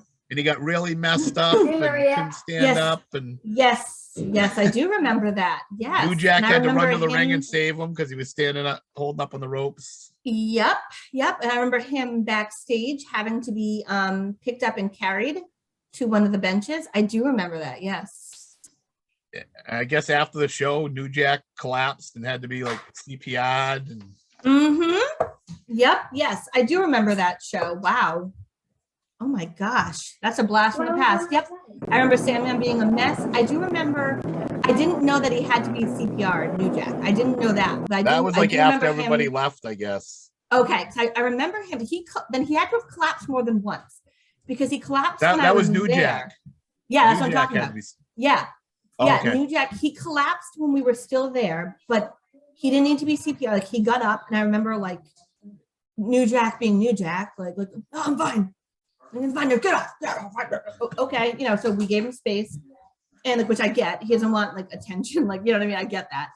Right. And then I didn't find out about him needing CPR until the next day, because like you said, we must have left. I was told he Then- died, like he had no heartbeat and had to be Yeah. CPR'd. Yeah, we found out the next day about that. Wow, this is a blast from the past. And I remember like freaking out and like it's like, was there anybody there who knew CPR? Because like that was another thing too. Is I mean, how prepared are people? Because now that I'm older, obviously I'm a lot older, so I think about Yeah. these things. But back in the day, I wasn't worried about like, oh, anyone's CPR or first aid trained. Like, you don't think about those things. Right. But yeah, I found out the next day, and I mean, was I surprised? No, he looked horrible. After that show, but he was talking, he was coherent, which is why I think everyone felt so safe to be like, okay, like. Well, some we're people good have to told go. stories about Sandman when he opened his bag. Yeah. He had a store in his bag. Mhm. Oh, he absolutely did, and he I don't know how much I'm supposed to share, but I remember. People have already, I've talked to many people who have told many stories about Sandman opened his bag and he had a drugstore of everything. He said, Oh, he did. what do you yeah. want? Pretty Boy said he was prescribed something because he had something wrong, and Sandman Mhm. laughed at him and he said, this is worth 6 of them. And he tried to give him somas and everything else. Yeah. He had tried. I don't know what it was he tried to give me. Honestly, I don't remember. Because I didn't deal with like pain or anything like that. Like I was, you know what I mean? Like it wasn't like I wrestled where I was like oh, like in constant pain. Oh, but I remember him opening up his bag, and like there were other people around me, and me kind of peeking over and just kind of like, no, like kind of like, wow. And then him, like talking to me, and then being like, I know. I just remember it was something along the lines like, I know. I think I know what you would probably need, and I was like, no, I don't think you do. Yeah, I No, guess he I had a don't little think bit he of everything from what people Yeah. said. Oh my God, it was insane. What do you need? This, that, the other. Oh my God. But then it also made sense as to why he literally needed to be like picked up and put on a bench. Yeah. It was just weird. Yeah. He was so messed up. He was leaning on the ropes and needed help, and New Jack went and helped him. Yep. And then an hour later, New Jack's falling down and needed CPR. You know what I mean? It's crazy. It was crazy. And yet and then New Jack he continued to wrestle even after that. It's insane. It was a different experience, just sitting there actually being a part of it. I want to say, as doing security, even though I wasn't in the locker room, I was here I am at the time 15 16 years old, just watching. Oh, this is great, and just the fans being with it from start to finish. But I remember after the show with all that freaking glass everywhere, me and one of the referees on the show, Matt Casey, Stallion came up to us later, was like, hey, if you guys can clean up whatever you can, and gave us each 10 or $20. And me and him actually, with no other help, we cleaned up the whole arena and broke down the ring for them. Well, I remember that was my first payday in wrestling. I was like, this was great. And I think at points he wanted to go home and leave it for them to do. I was like, no, we got to get this done. And I just remember getting everything done that night. So Primal was your first payday. Yeah, it really was. That was my first payday in wrestling. Yep. Before I started reffing. Stud came up to me afterwards because my grandmother took me to the show. And when I was a kid, a lot of the dumb things I used to do was, I was telling my girlfriend the other day, I was like, I'd get booked as a referee. Oh, well, you're going to be in New Jersey on this date. Okay, sure. And then, same thing like that day. go to Attleboro. But how am I gonna get home? How am I gonna get there? You know, I'm not driving, so you know. I remember Stallion was like, "All right, yeah, you can do this, and I'll get you a ride home." So yeah, that's what happened. So I mean, I was in heaven. I got a free Primal Conflict T-shirt. I think I was like $10 or $20 he gave us, and you know, I think I got a hot dog, and I was in heaven that night. You know. No kidding, that's cool. Did you I mean, meet New Jack that night? Yeah, but I didn't go. I was too scared of him as a kid. I wouldn't go around him. I remember when Jack came out to wrestle that night, I was like, you know, when they were balling around the ring and stuff, I was trying to keep people back, but I would go the opposite way because I was scared of New Jack at that point. Weren't we all? I was filming him, and he scared me one time. He turned around real quick and looked at me, and he was smashing, cutting him with the bottle. And that was kind of a shoot because he wasn't supposed to do the bottle thing, right? You know about that, right?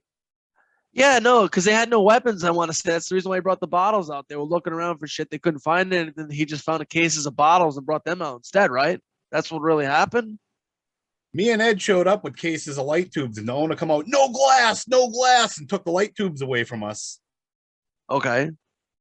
And then he walked out with the bottles and started smashing them everywhere. Jeez, yeah. I remember the building was rip shit that night because it's funny too. Like when we were cleaning up, that was like the most mess I've ever seen in an arena. It's still to this day. Like the aftermath was crazy. Like after everyone left the building, it was just me and him taking down the ring and stuff. Like if you could see photos, it was crazy. Like I still remember in my mind, like there'd be like a row of chairs just cleared out because where guys were throwing through, a big blood stain on the floor, chairs perfectly fine, you know, glass bottles up the ass for days. I at least want to say it took us at least a good hour and a half that night just to sweep up all the friggin' glass out of the ring, underneath the ring, everything. And even after we took down the ring and loaded it into the trailer, it still took us another 20, 30 minutes just to go back and clean it. You know, the floor with all the freaking glass on it. But if you remember with the mass transit thing, there was all this stuff about the tape and the guy that taped it and at the court case. I don't remember that. That was before my time. Oh yeah, there was a huge thing over the filming because RF filmed it and the tape had to be stopped and there was only so many let out and all this stuff. Gotcha. I didn't know that. Yeah, so I was the guy filming. So if he like stabbed Jose right there or something, he turned around, looked right at me, and he was only like 2 feet away from me. You know what I mean? And he had the glass bottle in his hand. I was like, so he scared me for a second too. So don't be right. Like, yeah, because it started off with Jose and Diamond Dave, and you know, as a singles match. And then Jose hit the friggin' flatliner. As soon as he hit the flatliner, the Jack's music hit and he came out. Yeah, this is 2 hours after the owner just ripped bulbs out of our hand telling us they can't use glass. So we're like, we know Jack's going against the owner. You know what I mean? Right. Wait, so Stallion will let you guys use light bulbs that night? No, the owner of the building. Oh, okay. The manager or whatever. It wasn't Stallion, because then we went to Stallion. We're like, who's that dude? And he's like, that's the owner of the building. He's flipping out. Don't worry about it, kid. Don't worry. Yeah, there was still bullshit. I remember as we were taking down the ring, the building inspectors were like walking by. This is never going to happen again. Never happen again. And then they had wrestling the next month. It wasn't Primal. It was APCW, which was a different promotion. It was like a bunch of NEWA guys. But that's a different story for a different time. Yeah, that was before anybody was in the building. So he wasn't happy from the get-go when he seen light bulbs and stuff. Oh, I believe it. So that was how the night started. And then Jack came up with the glass. I knew he wasn't happy, you know what I mean? And then Jack, I didn't know what was going on with him and Jose. I knew they had heat going in and what, I don't know. He's cutting him with a bottle. You know what I mean? I got it on film. I don't really remember like what the heat was about. I think it had to do something with Koulas, I want to say. Like I said, get that off Jose. I don't know. I'm not the person to ask for that. Any memories on New Jack coming from that night? Not specifically from that night. I mean, I do have memories of New Jack from other shows. I do remember that night. It was, you know, he was actually, if I remember correctly, pretty docile. You know, he sat in the locker room. You know, no big fanfare, if I remember correctly. Nothing major. You know, it wasn't like he was, you know, Mr. New Jack and off to the corner or being wild or anything like that. I don't recall anything major other than the fact that, hey, New Jack is in the building. You know, it's freaking New Jack. Hey, that's New Jack sitting over there. So, you know, I don't think there was any major commotion, although not for nothing. When he came in, it was a lot of, you know, hidden stuff. Like he came in, his music hit, and I remember him walking just through right out the curtain and doing his deal. You know, so it was a very weird situation, but I know it was due to the impression that the company wanted to make, the way that they wanted to bring him in. You know, so I think it went off very well. But of that particular show, specific memory of New Jack, other than, you know, the way it flowed, not really. He was just very neutral the rest of the night. When did he go out there? Because that's not on the tape that I have. He's only in an interview on the tape I have. Really? No, I'm pretty sure he did. Unless I'm confusing the show. I'm pretty sure there was that was the show that he was supposed to be banned in Massachusetts, and we brought. Yeah, I think that was his return to Revere.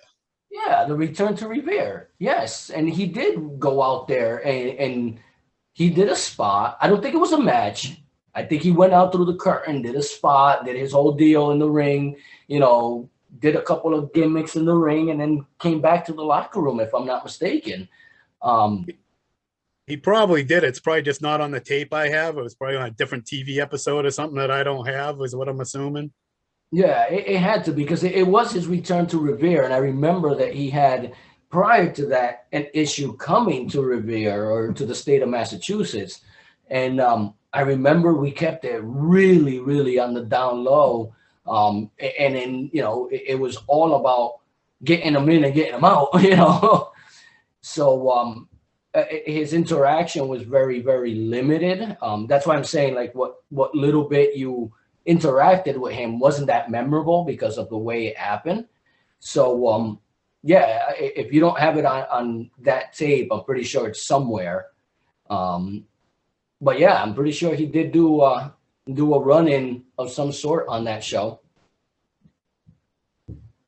Yeah, it's just hard getting all the footage. A lot of times I'll have the tape and it's only part of the show, you know, unless it's a full show of the tape of the show. KYD back at Prime Mania, Primal Conflict Wrestling, and I'm about to have an interview with two of my very special people, Cronus and New Jack.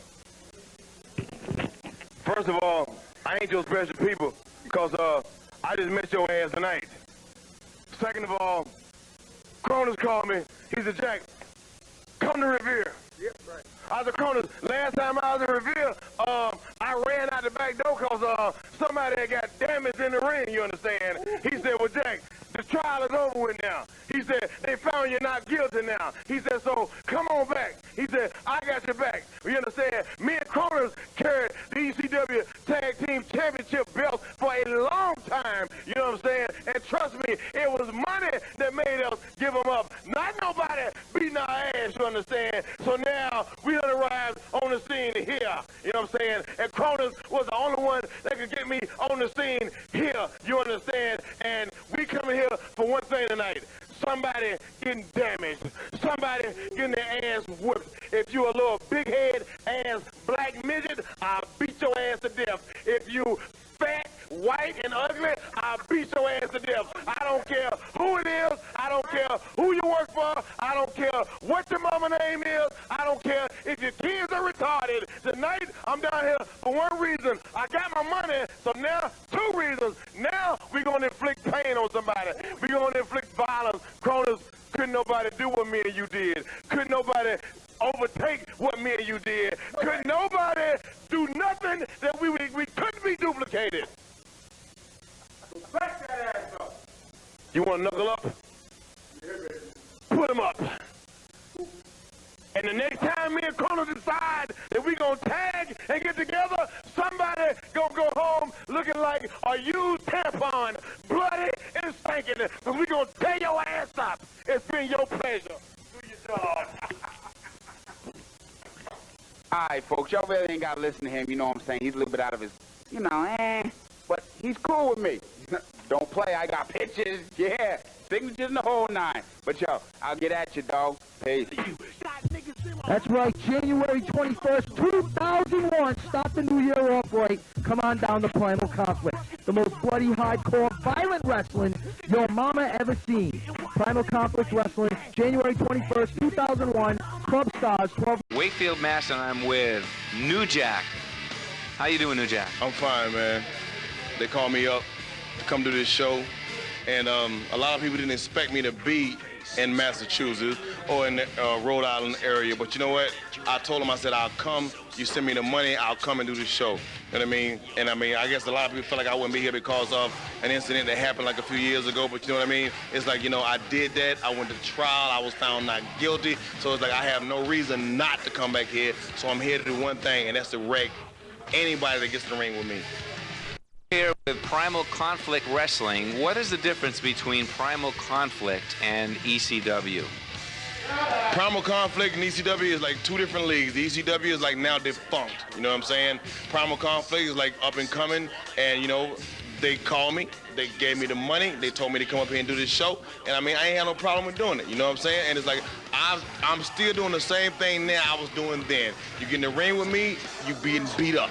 I'm putting it to you. Staple guns, nail guns, axe, forks, knives, sticks, bricks, I don't care what it is, I'm putting it to you. And I ain't changed nothing, and I ain't gonna change. And one of the features of your matches is your theme music, which lasts throughout the matches. I've never seen this in any other wrestler in my career as a wrestling talk show host. How did you start this and why? I've originated a lot of stuff, you know what I'm saying? If you see New Jack, you see WCW, you see WWF, you see a lot of cheap imitations of me, you know what I'm saying? But you know what, they can't duplicate me. They try, but they can't, you know what I'm saying? And I decided to play my music through my match because it's almost like a fight scene during a movie, you know what I mean? It's like a very high, very intense level, you know what I'm saying? And when I come out, I do my thing, and the fans get into it. They grab their kids, they grab their pocketbooks, they grab their husbands, they grab their wives, and they know that when New Jack comes out, New Jack is liable to do anything, and I ain't holding back nothing.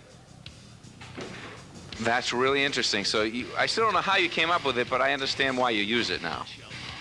It's a good thing, and people love it, you know what I'm saying? Like I said, when they see me come out, they know it's gonna be some excitement, it's gonna be people getting raised up out of their seats, it's gonna be a lot of violence, a lot of blood, a lot of sticks, a lot of bricks, a lot of bottles. And like I said, I ain't gonna change what I'm doing for nobody. I don't care who it is, I don't care where it is, you know what I mean? I've done my thing in Rhode Island, I've done my thing in Boston, I've done my thing all over the world, and I ain't gonna stop doing it. And for those that don't like it, the best thing for you to do is don't come see me, because all you're gonna get from New Jack is blood.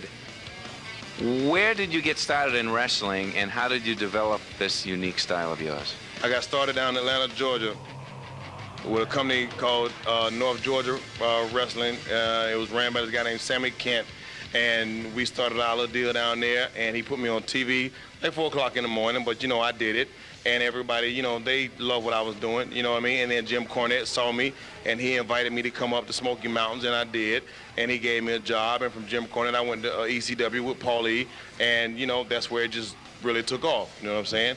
And it's been, from that point on, it's been like, you know, it's been like everything that I've ever wanted. All my dreams came true in wrestling, you know what I mean? And once I hit Smoky Mountains and ECW, everything I wanted to do, it came true, you know what I mean? And that's where all my stuff is going. What's the reason, if you can tell us, why you quit ECW? I quit because I knew they was going out. I knew the company was on the downhill, you know what I'm saying? Mm-hmm. They was going down, and I knew it, and I saw it. A lot of guys didn't see it, so I felt like, you know, it's time for me to leave now, so I left. And when I left, a few weeks later, the company went out of business, you know what I mean?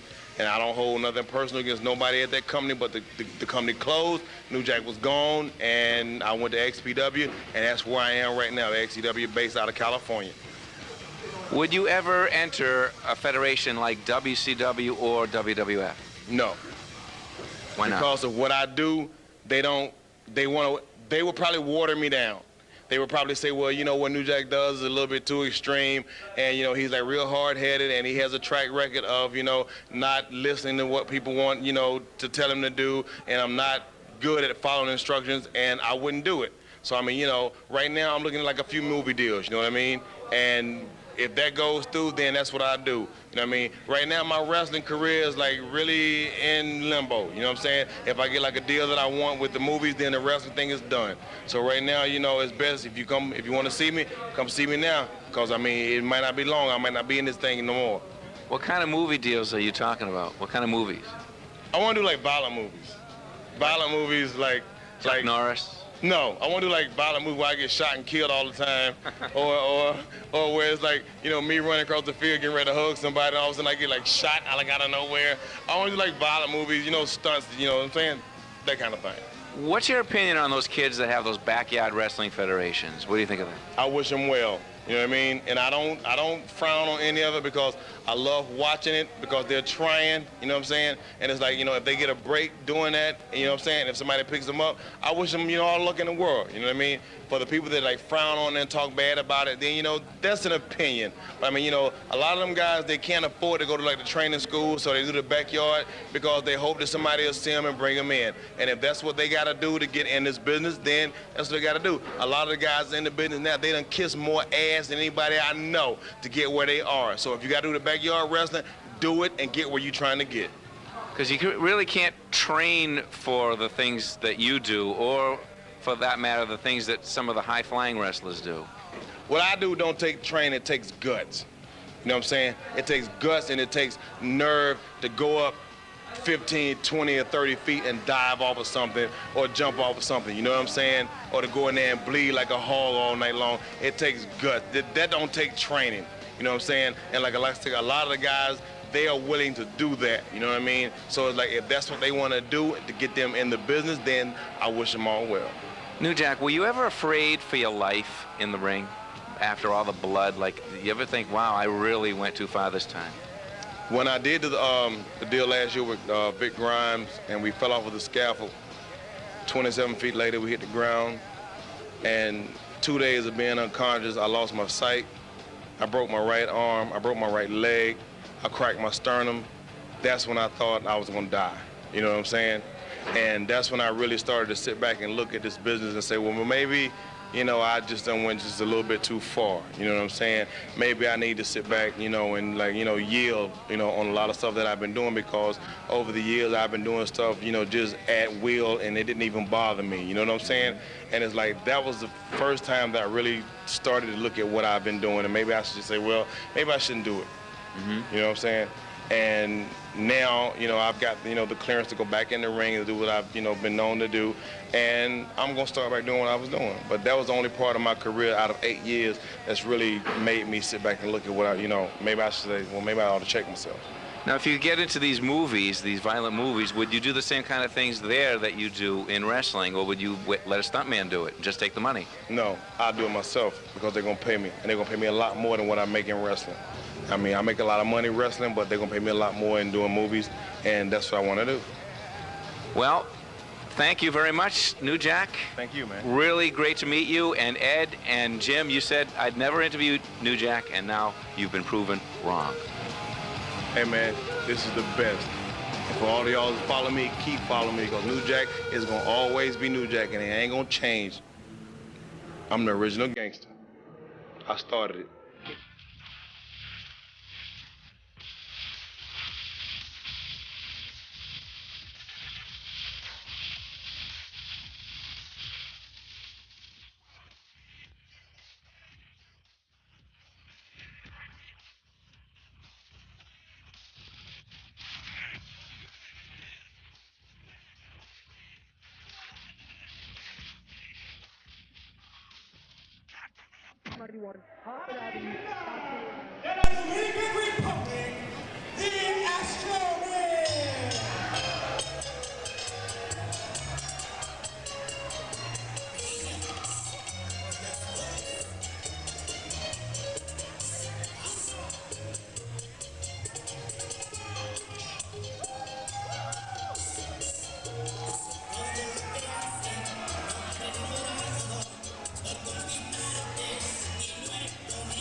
Weighing tonight at 245 pounds from Dallas, Texas, 3D Diamond Dave Donovan.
Take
Whether y'all know it or not, I made my first fucking debut after I quit in Massachusetts.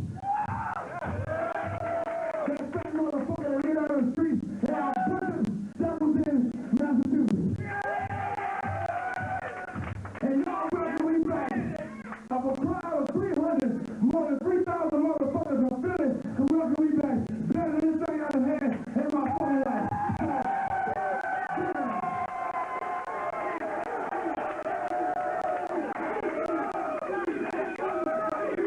And this shit ain't about no goddamn ECW, cause I don't fucking work for ECW. This is PCW, and it's a new day, and the rest of them can suck my.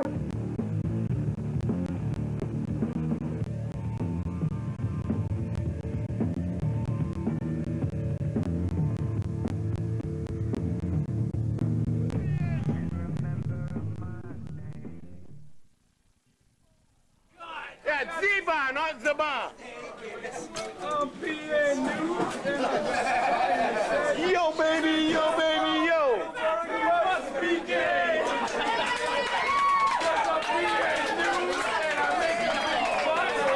Everybody knows that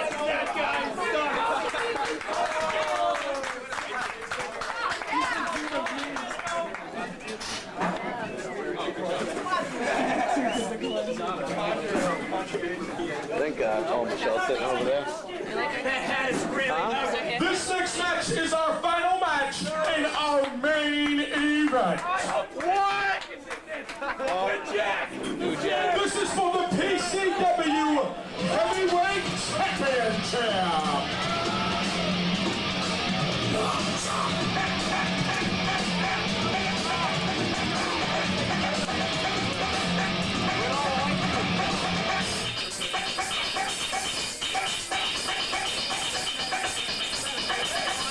Where'd Ed go? Put him up here. Here he is, the PCW Heavyweight Champion, weighing 220 pounds from South Providence, Rhode Island, East Coast Intensity, Jose Perez.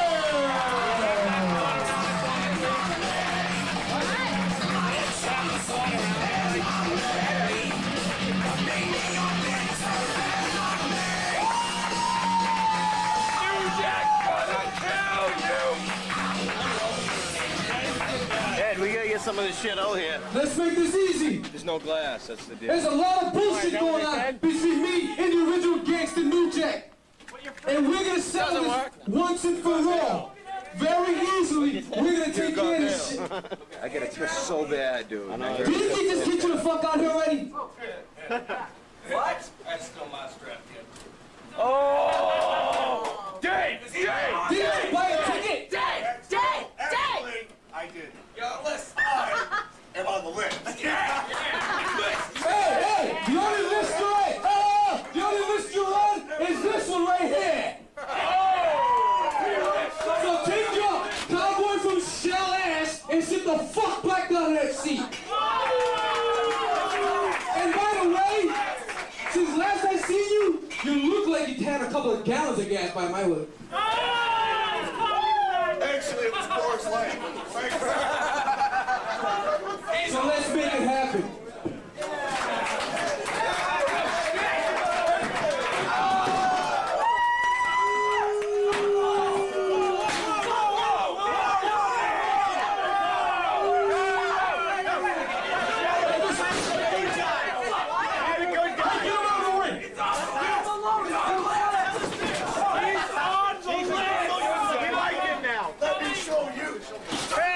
He's on the effing list! You're getting out of the building now. Does he have the list? I have the list. I have in my hand a contract that says the main event match. That's a flyer! The main event match for 10-402 with Jose Perez and New Jack will be featuring the Cowboy from Hell, Big Bun.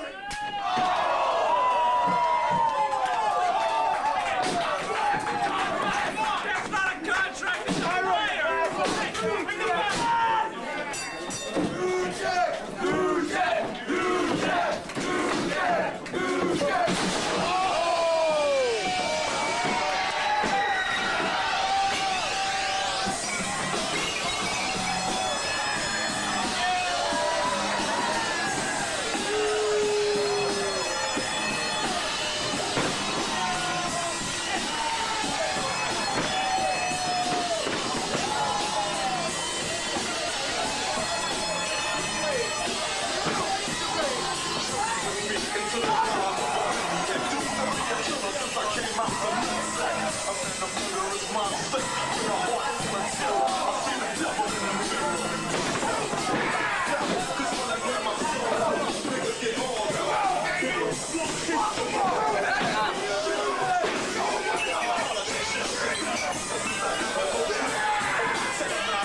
New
Jack!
The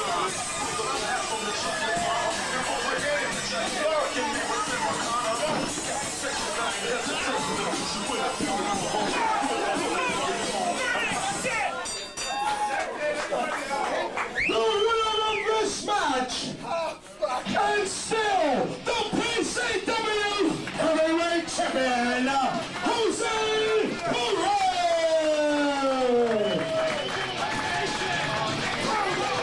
New Jack the Boo! New Jack the Boo! New Jack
Jose, what did I tell you a few weeks ago when I made that fucking interview at that goddamn rock radio station?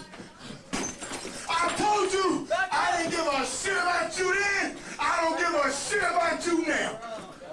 And look at your ass walking around in Providence, punch drunk, bitch. I'll be back, and your ass will be mine once again. And bring that little fuck other Puerto Rican with you, you sissy.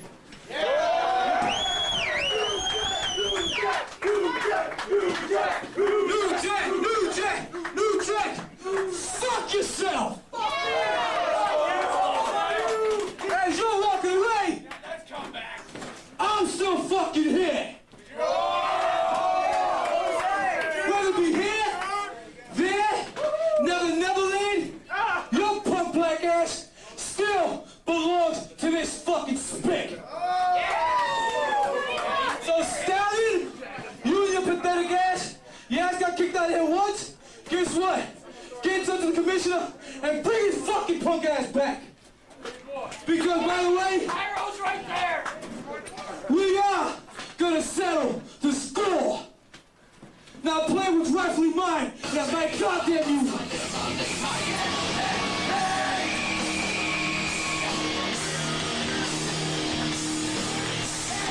So we leave. I know the Mod Squad got 3 words to say. Actually 3 letters. And I want to hear before I fucking leave. PC dub! PC dub! PC dub! PC dub! PC dub! PC dub! PC dub! PC dub! PC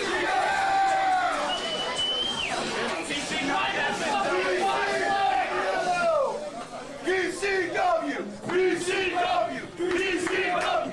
PCW!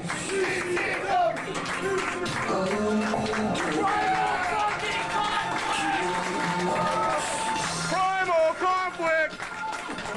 Primal conflict! Primal conflict!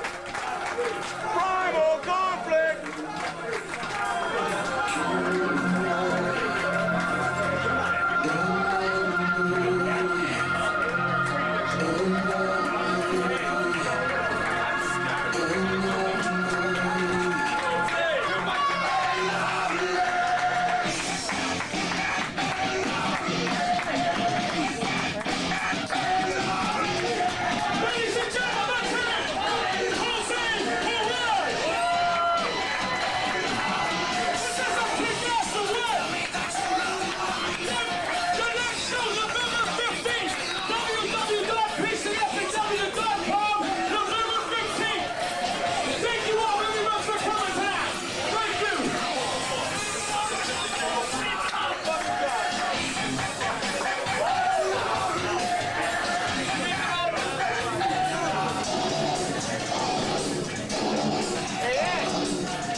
Everybody that's still here, stay a while. New Jack is coming out for Polaroids. New Jack will be coming out for Polaroids.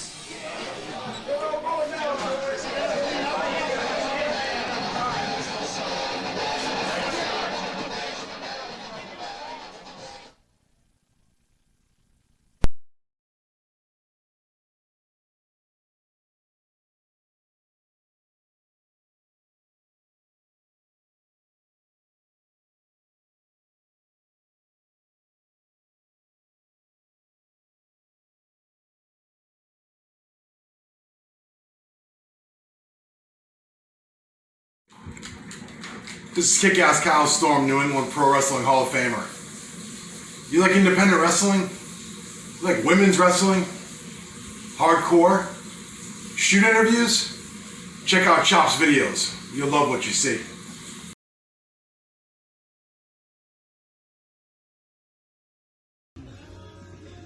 What's up, guys? Teddy Goods here, and for all of you who are junkies of early 90s independent wrestling, especially from the New England area, I need to let you guys know about Chop's videos on YouTube. I am a subscriber, and I watch his videos frequently. Tons of NEWA stuff, Tony Rumble stuff, CWA, Primal Conflict, just all kinds of hidden gems. A few matches of myself early in my career, so check it out. Chop's videos on YouTube. Have a good one, guys.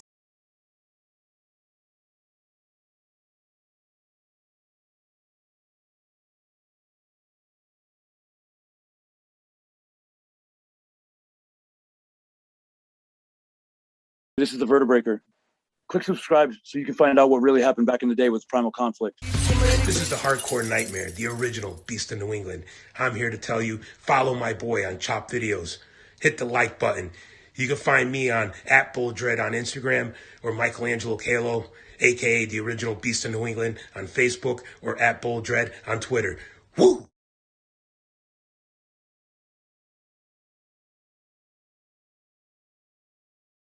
Hello, wrestling fans. This is Brickhouse Baker, 2008 New England Hall of Famer.